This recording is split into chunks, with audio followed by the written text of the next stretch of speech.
Pourquoi Adam et Ève ont-ils croqué la pomme? Personne dans ma communauté n'a su me l'expliquer. Bien.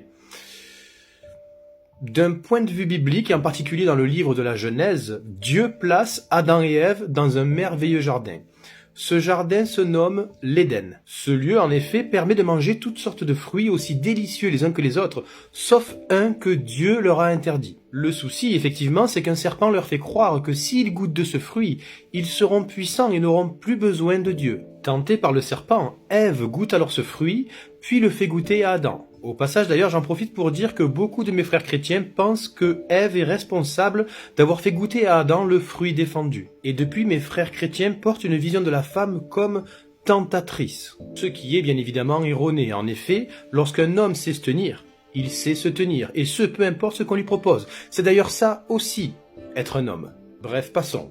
Pendant longtemps, une idée fausse a circulé. Cette idée fausse, en effet, c'est que à cause de Adam et Ève, le malheur est entré dans ce monde. Et nous en payons encore les conséquences. En d'autres termes, Adam et Ève sont la cause de nos souffrances ici-bas. Eh bien, ceci est tout à fait inexact, chers amis. Au contraire, les amis, vous devriez effectivement remercier Adam et Ève, car sans eux, nous ne pourrions pas faire l'expérience du bien et du mal afin de définir qui nous sommes vraiment. En effet, n'est-ce pas dans la tentation ?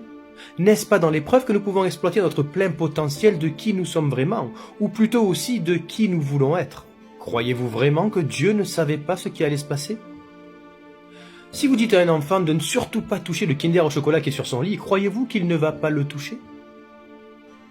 Le récit d'Adam et Ève, chers amis, signifie plutôt que chacun de nous a en lui un penchant qui le pousse à dire « Je n'ai pas besoin de Dieu, je peux décider seul de ce qui est bien et mal ». Et tout comme Adam qui accuse Ève, et Ève qui accuse le serpent, nous aimerions nous aussi pouvoir rejeter la responsabilité du mal sur les autres. Mais celle-ci nous revient, à chaque instant. En effet, nous sommes libres de pouvoir dire oui ou non au mal. La bonne nouvelle, les amis, c'est que Jésus nous donne la force de résister et de choisir le bien. Prenez soin de vous, les amis, soyez bénis et bien évidemment, vive la France!